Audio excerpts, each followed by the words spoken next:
धर्म प्राण सत्संग प्रेमी सज्जन, गीता का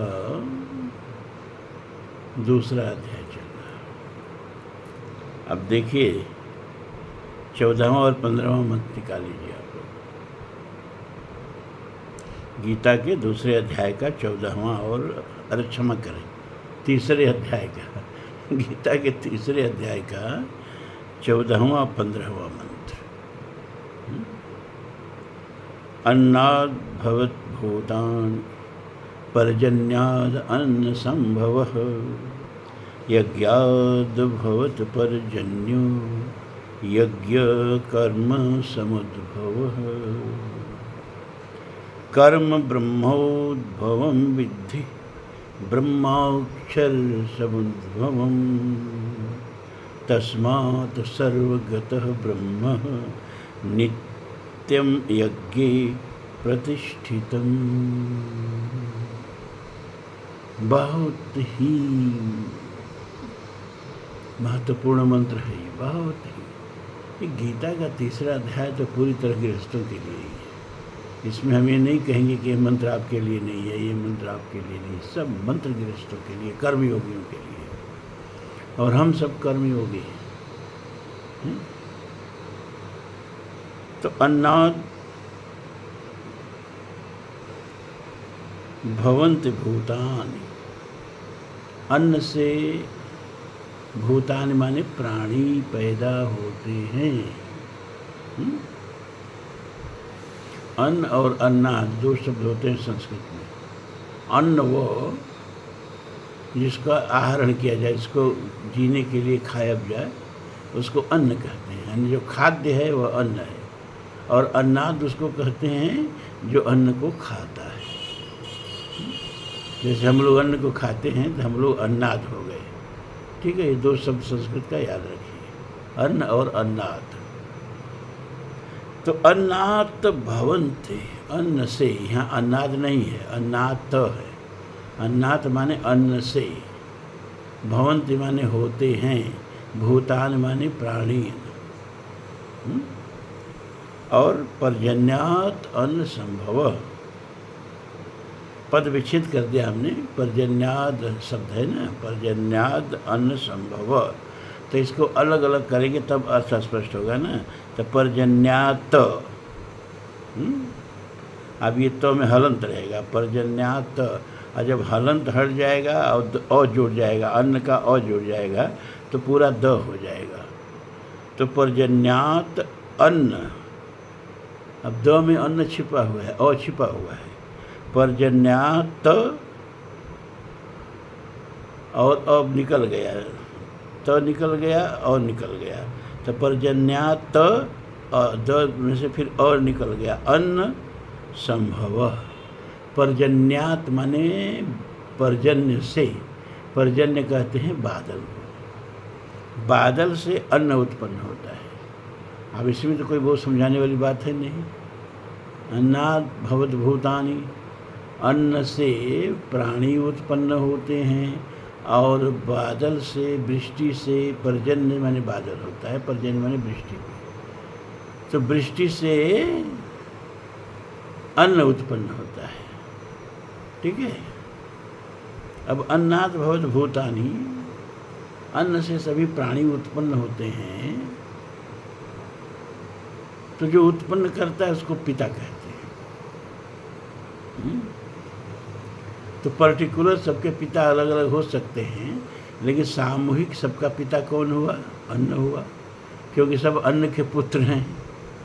इसीलिए हमारे उपनिषद में कहा गया, अन्नम ब्रह्मम विजानाति, अन्न को ही ब्रह्म समझो। अन्न को क्या समझो? ब्रह्म समझो। अब जिसको इसमें डाउट हो कि अन्न ब्रह्म नहीं है, उसको 10 दिन अन्न मत दीजिए, बस पता चल जाएगा उसको कि असली ब्रह्म पहले अन्न नहीं है। अन्नम तुम प्रत्यक्ष ब्रह्मासि, तुम प्रत्यक्ष ब्रह्म हो, अन्न ही तो प्रत्यक्ष ब्रह्म है। देखो क्या मतलब, कितना सुंदर वेदों में सब है। वायु तुम प्रत्यक्ष ब्रह्मासि, हे वायु तुम प्रत्यक्ष ब्रह्म हो। क्यों? तुम ही तो जीवन हो। हैं? अगर वायु बाहर भीतर न हो तो जी लेंगे आप? 5 मिनट सांस किसी का बंद कर दीजिए, फिर पूछिए ब्रह्म कौन है, वो कहेगा ब्रह्म केवल है, वायु है। वायु तुम प्रत्यक्ष ब्रह्मास्मि। इसी तरह से अन्नम ब्रह्मम बीजानाति, इसी तरह से कहीं जल को जीवन कहा है, सब वेदों में। तो अन्नम ब्रह्मम बीजानाति, अन्न को ब्रह्म जानो। फिर वेद कहता है अन्नम बहु कुर्वीत इति व्रतम। वेद में कहीं आपको मंगल व्रत, एकादशी व्रत, कोई इस सब का व्रत नहीं मिलेगा। इस सब पद्म पुराण और स्कंद पुराण की देन है। ये जितने व्रत हैं सब आपको पद्म पुराण में मिलेंगे और उनका महात्म्य भी मिलेगा, और स्कंद पुराण में मिलेंगे, उसका महात्म्य भी मिलेगा। वेद में इसे व्रत नहीं चलते। वेद का व्रत है सत्यम ब्रूयाओ, सत्य बोलो, इसका व्रत लो। अन्नम बहु कुर्वीत इति व्रतम, अन्न बहुत पैदा करो, यह व्रत लो। अन्नम न परिचक्षित, थाली में एक चावल का दाना मत छोड़ो।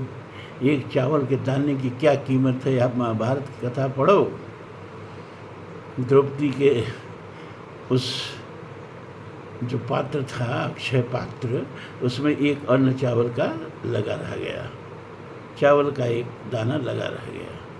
और कृष्ण भगवान ने कहा, अरे बहन जल्दी कुछ खिला, बड़ी तेज भूख लगी है।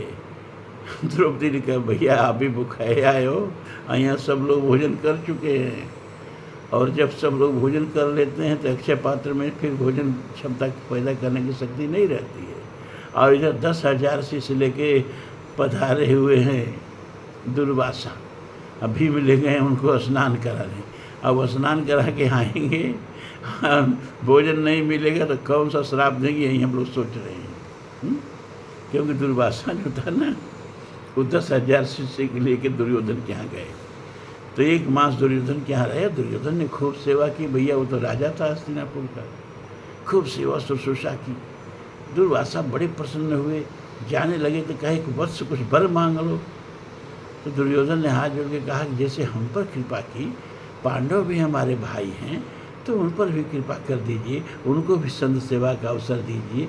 वो जंगल में इस समय रह रहे लोग, और जरूर उनके आश्रम पर आप पधारिए। बस कहे कि अरे तो दुर्योधन कितना अच्छा है। लोग कहते हैं पांडवों को देख के जलता है, ये तो पांडवों के कल्याण का कितना चिंतन करता है। बस 10,000 शिष्य लेके पहुंच गए जहाँ पांडव लोग अपना कुटी उटी बना के जंगल में रहते थे, और कहे युधिष्ठिर भोजन का प्रबंध करो, बस 10,000 लोग हम लोग हैं, और अभी हम स्नान करने जा रहे हैं, स्नान करके आ रहे हैं। बगल में अपना नदी थी, भीम से कहा गया कि जाओ भैया स्नान करा के ले आओ। भीम अपना ले गए सबको स्नान कराने। अब इधर सब पांडव सर पकड़ के बैठ गए, अब कैसे 10,000 लोगों का भोजन कहाँ से इतनी जल्दी भीख मांगे जाए।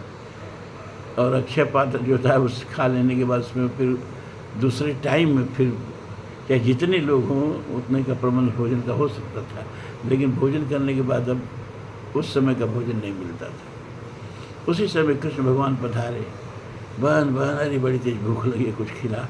अरे भैया कुछ नहीं है। कहने देख अक्षय पात्र में देख कुछ होगा।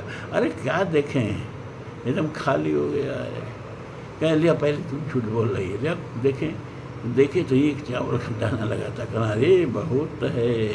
अब एक चावल का दाना खा के पेट पर हाथ फेर के डकार ले लिए। इधर 10,000 दुर्वासा के शिष्य और दुर्वासा नदी में नहा रहे थे, और सबका पेट फूलने लगा, आवाज़ खुलने लगी, सबका पेट भर गया, डकार आने लगी। अब भीम सबका धोती वोती लेके खड़ा उड़ाऊ लेके इस पार बैठे थे।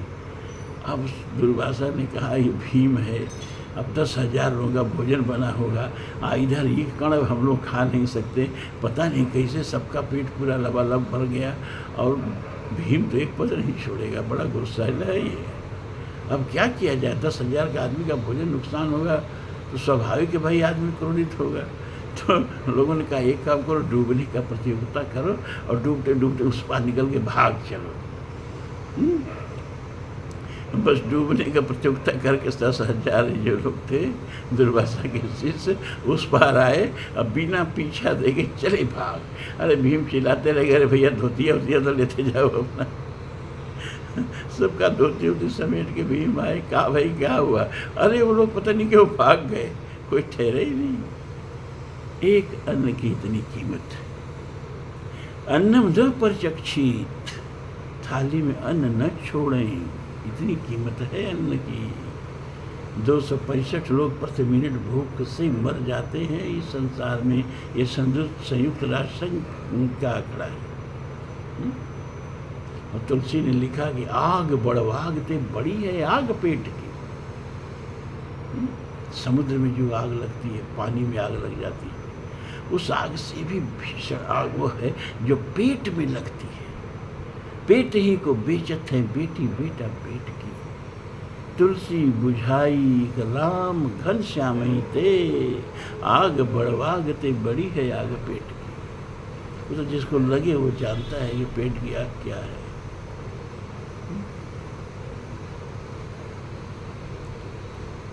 फिर अन्नम न निंदाति, जो भी थाली में अन्न आ जाए वो ब्रह्म है। कितने को भी नसीब नहीं है, वो प्रभु की कृपा है जो अन्न बन के आपके सामने थाली में आई है। आप करोड़पति अरबपति हो सकते हैं, लेकिन रोज का भोजन प्रभु की कृपा से मिलता है। और जिस दिन कृपा नहीं रहेगी वो सब धन रह जाएगा, भोजन नहीं मिलेगा, पानी नहीं मिलेगा, सब प्रभु की कृपा से मिलता है। तो अन्नम न निंदात, जो भी अन्न मिले उसको ग्रहण करें, प्रणाम करके ग्रहण करें।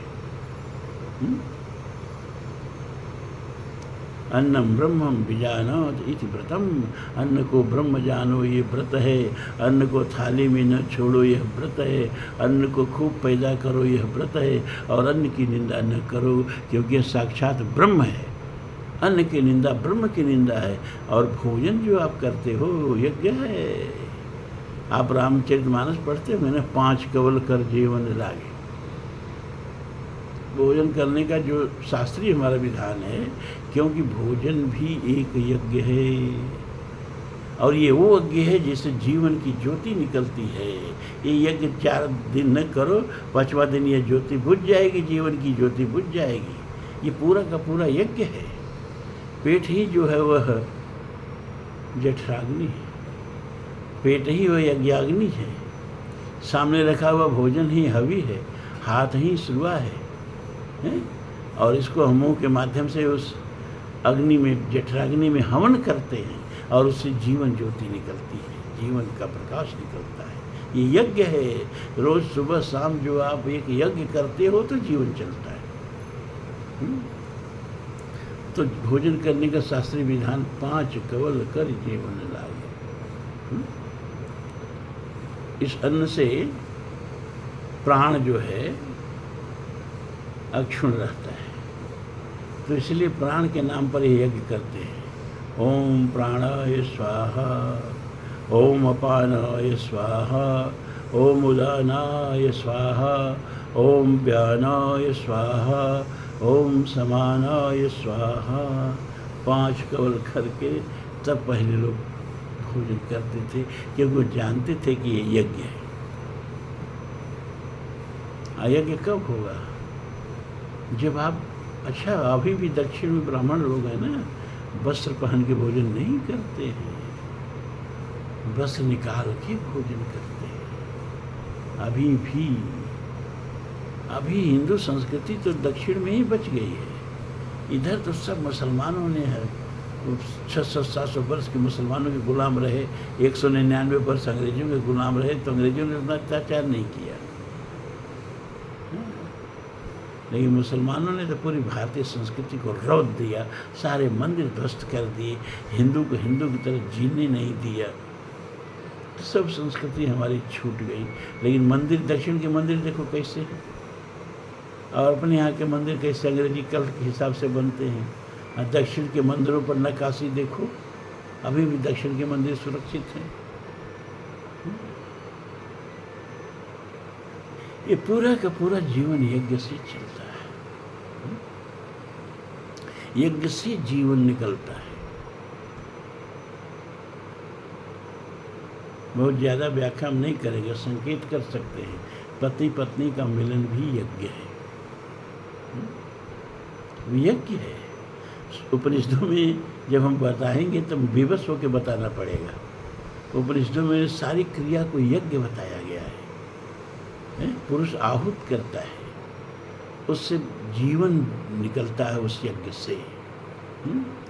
फिर जब संस्कार होते हैं, पहला संस्कार पहले प्रसूतिका गृह में जब तक नारोच्छेदन न हो जाता था तब तक सूतक नहीं लगता था। तो प्रसूतिका गृह कहाँ रहा, तो अस्पताल में बच्चे पैदा होते हैं। तो प्रसूतिका गृह में जब पिता को पता चलता था कि संतानोत्पत्ति हो गई तो नारोच्छेदन की क्रिया को रोक देता था। ब्राह्मण बुलाए जाते थे और सबसे पहले क्या होता था, नांदी मुख श्राद्ध, नांदी मुख श्राद्ध करी जात कर्म विधि की। रामचरितमानस में पढ़ते हैं ना, नांदी मुख श्राद्ध क्या है भैया? कहा जब पितर होते हैं ना, वो पितृ लोग से जब देखते हैं कि मेरी वंश श्रृंखला आगे बढ़ रही है तो बड़े प्रसन्न होते हैं और प्रसन्न होकर प्रसूतिका गृह में आते हैं सूक्ष्म शरीर से। तो उस समय उनके स्वागत के लिए पहले उनको श्राद्ध दिया जाता है। उसको नांदी मुख श्राद्ध इसलिए कहते हैं कि नाद की तरह मुँह बाबा के मारे प्रसन्न होके वो श्राद्ध को ग्रहण करते हैं, इसलिए नांदी मुख श्राद्ध करी। पहले नांदी मुख श्राद्ध किया जाता है प्रसूतिका गृह में, कुश बिछा के और उस पर पूर्वाभिमुख होकर के पंडित जी लोग मंत्र पढ़ते हैं और पिता जो है संतान का वो पितरों को पिंडदान प्रदान करता है। अब नांदी मुख श्राद्ध हो गया तो जात कर्म किया जाता है, ये भी एक यज्ञ है। संतान की जीभ पे मधु लेकर के पात्र में, अब सोने का पात्र सोने का सलाखत सबको मिलेगी नहीं, लेकिन कोई साफ सुथरे पात्र में और सलाखा से कोई चीज़ की सलाखा ले लें और मधु ले लें और उस नवजात के जिह्वा पर ओम या श्री राम, ओम या राम लिखा जाता है। यह है जात कर्म संस्कार। क्यों? क्योंकि तुम्हारे मुख से हमेशा भगवान का नाम निकले और जैसे मधु मीठा है ऐसे ही मीठी वाणी निकले। ये संस्कार जन्म के समय प्रसूतिका गृह में ही दे दिया जाता है और तब इसके बाद नारोच्छेद होता है और तब सूतक लग जाता है। इससे पहले सूतक नहीं लगता है, नारोच्छेद से पहले सूतक नहीं लगता है। तो यज्ञ से जीवन शुरू हुआ। विवाह बहुत बड़ा यज्ञ है। विवाह में मंडप बनते हैं, माड़ो जिसको बोला जाता है, ये मंडप यज्ञ का मंडप है। यज्ञ में मंडप बनाते हैं कि नहीं बनाते हैं? ये विवाह में मंडप क्यों बनाते हैं? क्योंकि विवाह एक यज्ञ है, वो यज्ञ का मंडप है जिसको तमाशा बना के रख दिया है। अब उसमें ज़्यादा बिजली लगनी चाहिए, ज़्यादा क्या सब जगमग जगमग होना चाहिए। और यज्ञ के लिए क्या है, पंडित जी कहते हैं आम का सूखा लकड़ी है, बस नाव दौड़ के ले आता है और उस पर अपना 2 पल्लव गिरा देते हैं। बाकायदे उस मंडप के भीतर जैसे यज्ञ की वेदी बनती है वैसे यज्ञ की वेदी बननी चाहिए। कोई नहीं ऐसा करता है। सारा दोष ब्राह्मणों को लगेगा, पुरोहितों को ही लगेगा, क्योंकि उनकी जिम्मेवारी है। जजमान क्या जानता है पुरोहित होता किस लिए है? लेकिन पुरोहित लोगों को बस दक्षिणा से मतलब है, अपना वो आम के लकड़ी पर स्वाहा कर देते हैं। नहीं, विधिवत यज्ञ किया वेदी बननी चाहिए। और वेद के मंत्रों से, विवाह के मंत्र वेद में दिए गए हैं। शांताकारम भुजग शयनम पर विवाह नहीं होता है, गलत है। तो बाकायदे आहुति और फिर उस यज्ञ की वेदी की अयम वेदी परो अंतः पृथिव्या, उस वेदी की परिक्रमा की जाती है, तब विवाह यज्ञ संपन्न होता है। उससे 2 जीवन का संगम होता है और वंश श्रृंखला आगे बढ़ती है। तो विवाह को तमाशा बना के रख दिया। डीजे बज रहा है, ये सब बज रहा है, पहले शहनाई बजती थी अब डीजे बजता है। एक ये बता रहा था टीवी में कि वो डीजे से दूल्हा का हार्ट फेल हो गया। हाँ? कितना विकृति आ गई है हिंदू संस्कृति में। जो समाज के नियामक हैं वही सो छोड़ दी अपनी संस्कृति, ब्राह्मण लोग। यही बत्ती हम कहते तो लोग कहते हैं ब्राह्मणों की निंदा करते हैं। अरे निंदा नहीं करता, निंदा भी उसी की होती है जो निंदा के लायक होता है, जिसका दायित्व होता है और दायित्व को पूरा नहीं करता है। समाज को धर्म के पथ पे चलाना, और चलाएंगे कब, जब पहले अपने चलेंगे। तो ब्राह्मणों लोगों का भी विवाह देखो तो ऐसे ही होता है, तमाशा। तो यज्ञ से जीवन शुरू हुआ, यज्ञ से जीवन आगे बढ़ा, यज्ञ से विवाह हुआ, संतति आगे बढ़ी यज्ञ से। जब उपनिषद पढ़ाएंगे तो उसमें सब बताना पड़ेगा, घबराओ मत। और अंत में आहुति देते देते अब बचा शरीर, तो अंत्येष्टि क्रिया में क्या है, पूर्ण आहुति, शरीर की भी आहुति। तो यज्ञ से शुरू और यज्ञ पे ख़त्म, यह है हमारी भारतीय संस्कृति, ये है हमारे भारतीय जीवन।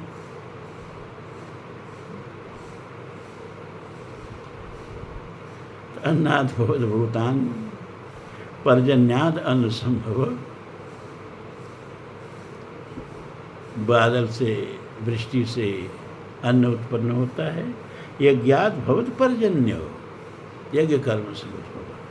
और यज्ञ से,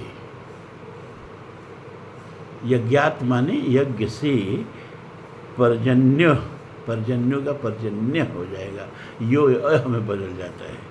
तो पर्जन्य, यज्ञात भवति पर्जन्य, यज्ञ से बादल उत्पन्न होता है।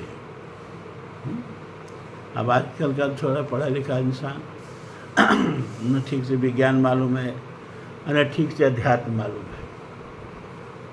वो कहेगा ये पहला यज्ञ से जो पंडित जी लोग आहुत करते हैं, बादल कैसे बन जाता है और उससे वृष्टि कैसे होती है।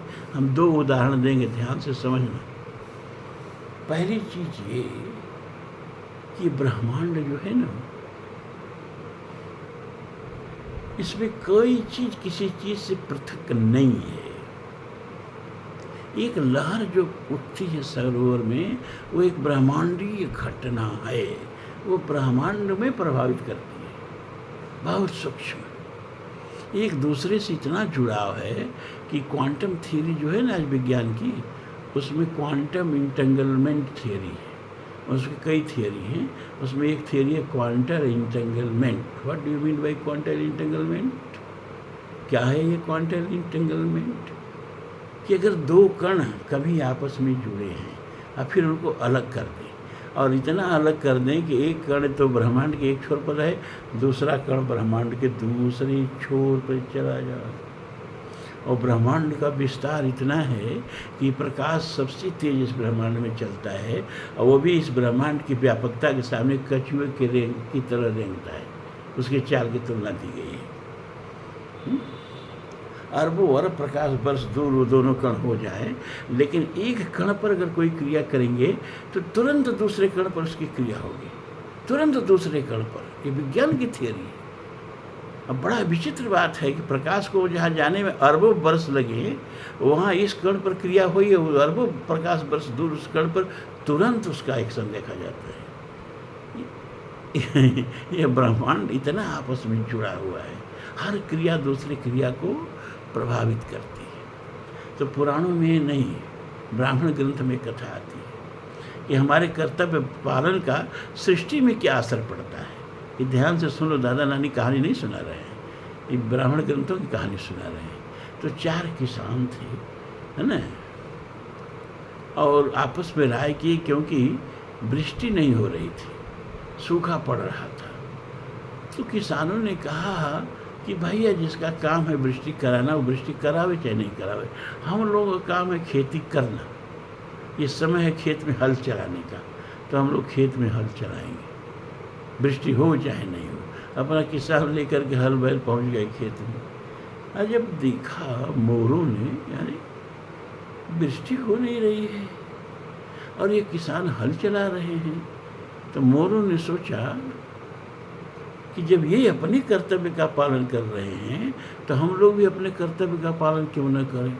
बस मोर क्या करे, नृत्य करने लगे, है ना। वृष्टि हो चाहे न हो, वृष्टि के समय हम लोग नृत्य करते हैं। वृष्टि कराना जिसका काम है वो करे चाहे नहीं करे, हमारा काम है बोलना, वृष्टि के बादलों को देख के और नृत्य करना, तो हम अपना कर्तव्य करेंगे। मोर नाचने लगे। और एक कृष्ण चरित्र में बड़ा मधुर कथा आती है ना, कि कृष्ण जो है ना लुका छुपी खेलते थे ग्वालों से। तो ग्वाल जब छिप जाते, इनका पहला आँख बंद कर देते थे, सब छिप जाते थे बेचारे, खोजते खोजते परेशान, बड़ी मुश्किल से ढूंढ पाते थे। और जब अब कहते थे कि अच्छा आप छुपो, तो ग्वालों का अपना पट्टी से बांध देते थे, आँख अपने छुपते थे। वह आँख खोल के ग्वाल तुरंत जाकर इनको झाड़ी में से निकाला जाए, निकलो इसमें कहाँ छुपे हो।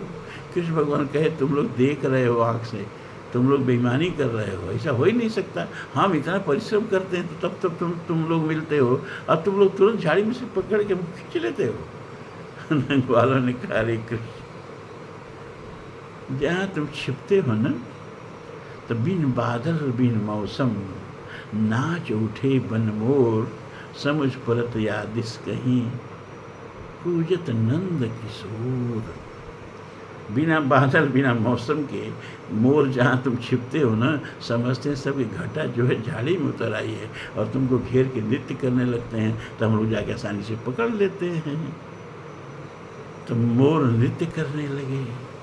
तो बादलों ने सोचा ये भाई, ये तो हम लोग को देख के नृत्य करते थे, लेकिन हम लोग हमें आकाश में आए नहीं और ये सब अपने कर्तव्य का पालन करने लगे, तो हम लोग भी अपने कर्तव्य का पालन क्यों न करें।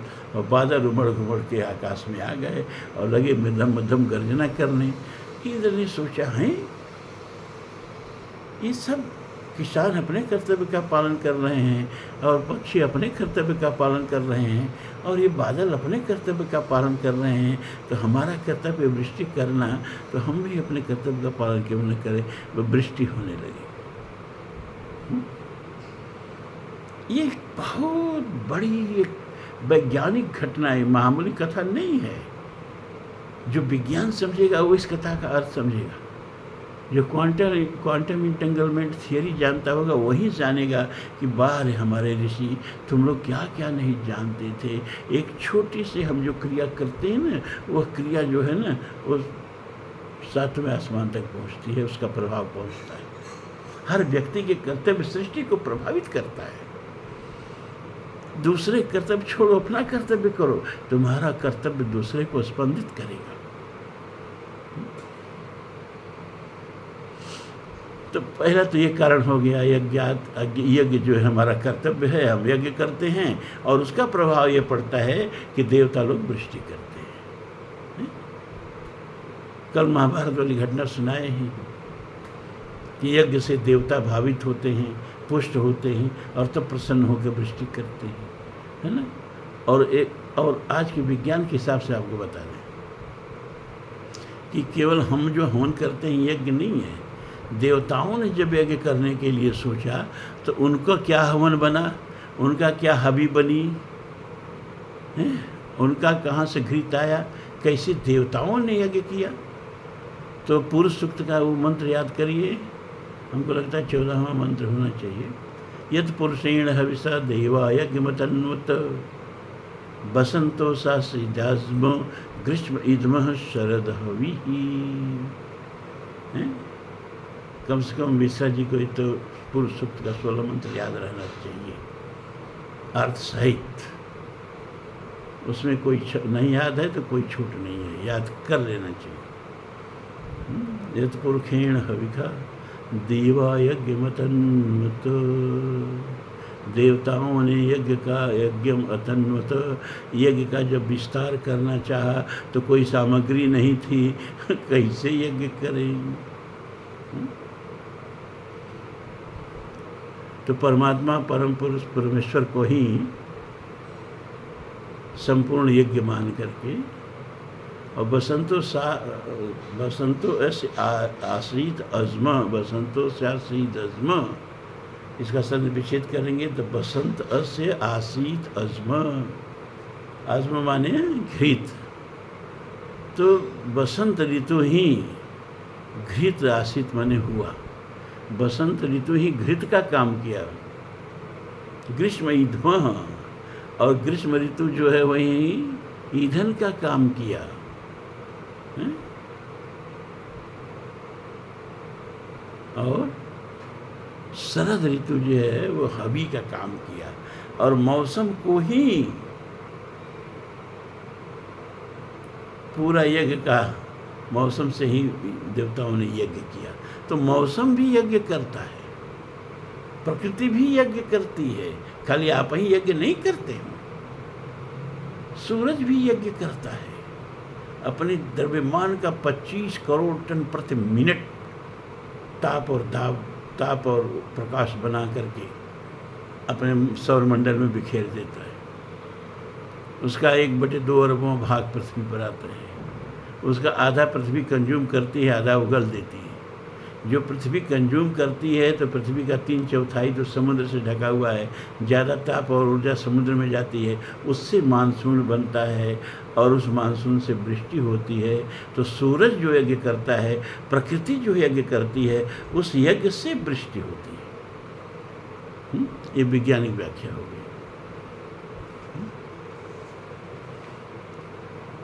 तो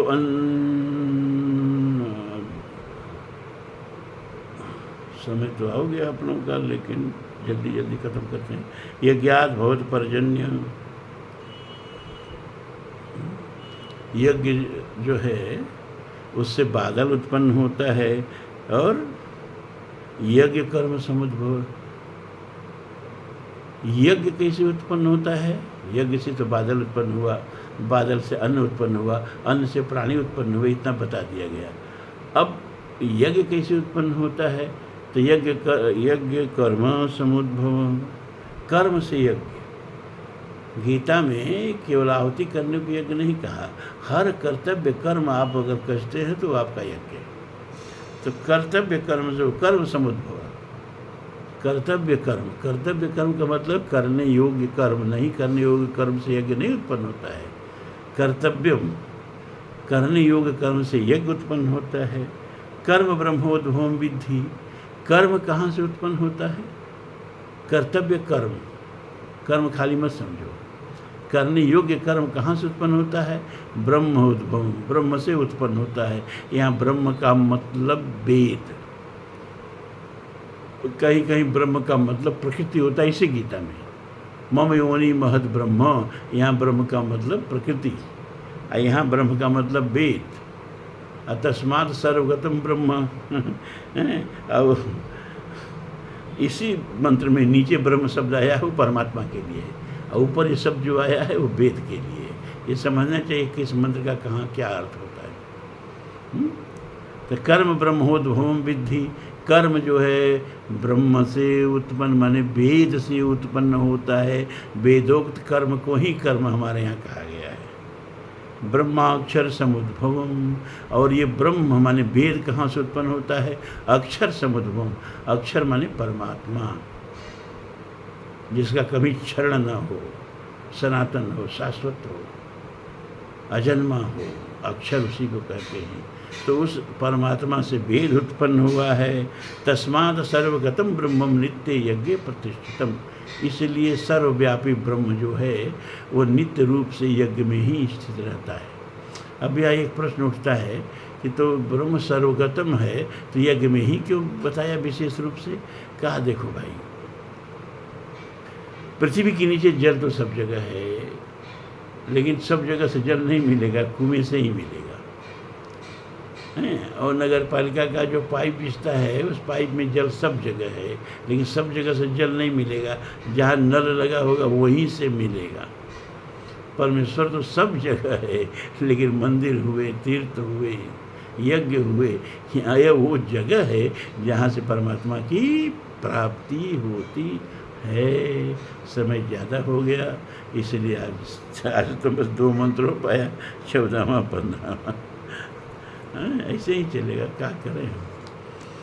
तो बहुत बहुत आप लोगों को आशीर्वाद।